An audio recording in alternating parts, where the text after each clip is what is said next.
ناظرین کرام، دنیا میں بہت کم ایسے لوگ پیدا ہوتے ہیں جو اپنے عمل سے دنیا کا نقشہ ہی تبدیل کر کے رکھ دیتے ہیں۔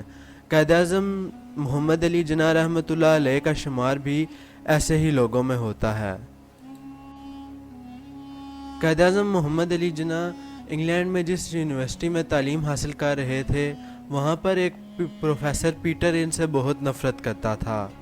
ایک دفعہ وہ ڈائننگ روم میں بیٹھ کر لنچ کر رہا تھا کہ قائد اعظم بھی وہاں پر آ گئے اور اسی کی ٹیبل پر بیٹھ گئے، جس پر اس نے قائد اعظم سے کہا کہ کیا آپ کو پتہ نہیں ہے کہ ایک سور اور ایک پرندہ ایک ٹیبل پر بیٹھ کر نہیں کھا سکتے؟ جس پر قائد اعظم نے پورے اطمینان لہجے میں جواب دیا، آپ پریشان نہ ہوں، I should fly to another table، یعنی میں اٹھ کر دوسرے ٹیبل پر چلا جاتا ہوں۔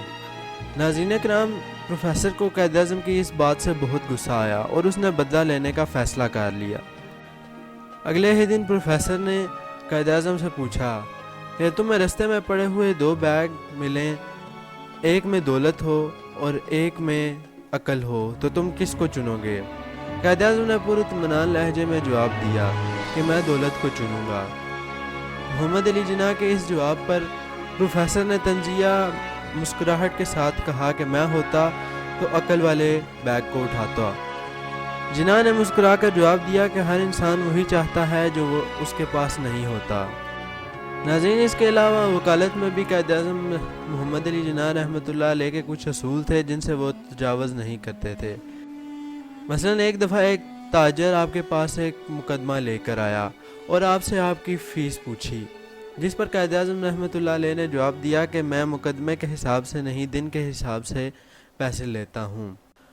اس نے ایک دن کی فیس پوچھی تو قائد اعظم نے فرمایا 500 روپے، جس پر اس نے کہا کہ میں 5000 روپے لایا ہوں، آپ یہ فیس لے لیجئے اور میرا مقدمہ لڑ لیجئے۔ قائد اعظم نے فرمایا کہ میں آپ کا مقدمہ نہیں لڑ پاؤں گا، کیونکہ ہو سکتا ہے کہ یہ مقدمہ کافی طول پکڑ جائے اور یہ رقم ناکافی ہو، اس لیے آپ کوئی اور وکیل ڈھونڈ لیجئے۔ چنانچہ قائد اعظم نے اپنی شرط پر مقدمہ لڑا اور اپنی فراست سے 3 ہی دن میں مقدمہ جیت لیا اور آپ نے فیس کے 1500 روپے ہی وصول کیے۔ تاجر نے جیتنے کی خوشی میں پورے 5000 روپے پیش کرنا چاہے، لیکن قائد اعظم نے کہا کہ میں نے اپنی فیس لے لی ہے اور میں زائد فیس نہیں لوں گا، اور اس طرح آپ نے زائد فیس نہ لی۔ ناظرین، شاعر مشرق علامہ اقبال رحمۃ اللہ علیہ نے قائد اعظم رحمۃ اللہ علیہ کے لیے فرمایا کہ نہ ہی محمد علی جناح خریدا جا سکتا ہے اور نہ ہی یہ شخص خیانت کر سکتا ہے۔ ناظرین کرام، آپ قائد اعظم کی ذہانت کا اندازہ اس بات سے لگا سکتے ہیں کہ ایک دفعہ قائد اعظم پارلیمنٹ کے اجلاس میں شریک ہونے کے لیے ممبئی سے دہلی جانے والی ٹرین کے فرسٹ کلاس ڈبے میں سوار ہو گئے، جو کہ بالکل خالی تھا۔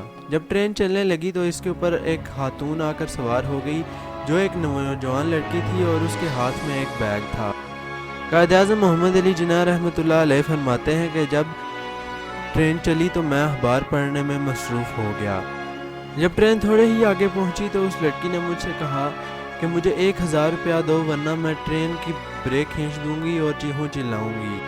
آپ فرماتے ہیں کہ ٹرین کا سفر بھی لمبا تھا اور صورتحال بھی بہت شرمناک تھی، اس وجہ سے میں نے خاموشی اختیار کی۔ اس نے 2 سے 3 مرتبہ اپنی ڈیمانڈ کا اظہار کیا، لیکن میں خاموش رہا اور یوں محسوس کروایا جیسے مجھے کچھ سنائی ہی نہیں دیتا۔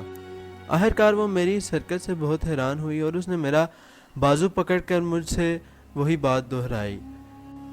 اس کا یہ کرنا تھا کہ میں نے اپنے کانوں کی طرف اشارہ کر کے اسے یہ بتایا کہ مجھے سنائی نہیں دیتا، میں بہرا ہوں، اور اسے قلم اور کاغذ دیا تاکہ وہ لکھ کر مجھے اپنی بات سمجھا دے۔ اس نے غصے میں مجھ سے وہ کاغذ اور پینسل پکڑ کر لکھ دیا کہ تم مجھے 1000 روپیہ دے دو ورنہ میں تم پر عزت لوٹنے کا الزام لگاؤں گی۔ قائد اعظم رحمۃ اللہ علیہ فرماتے ہیں کہ اس کا یہ لکھ کر دینا تھا کہ میں نے وہ پکڑ کر اپنی جیب میں ڈال لیا اور ٹرین کی ایمرجنسی بریک کھینچ دی۔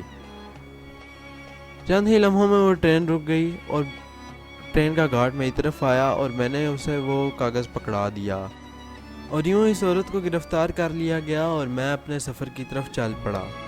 وہ مزید فرماتے ہیں کہ میں نے اس کے بعد فیصلہ کیا کہ اب میں خالی ڈبے میں کبھی نہیں بیٹھوں گا اور پبلک کے ساتھ ہی سفر کروں گا۔ اگر آپ ایسی ہی اور ویڈیوز دیکھنا چاہتے ہیں قائد اعظم کے دلچسپ واقعات کے اوپر تو کمنٹس میں ضرور بتائیے گا اور ہمارے چینل کو سبسکرائب کرنا مت بھولیے گا.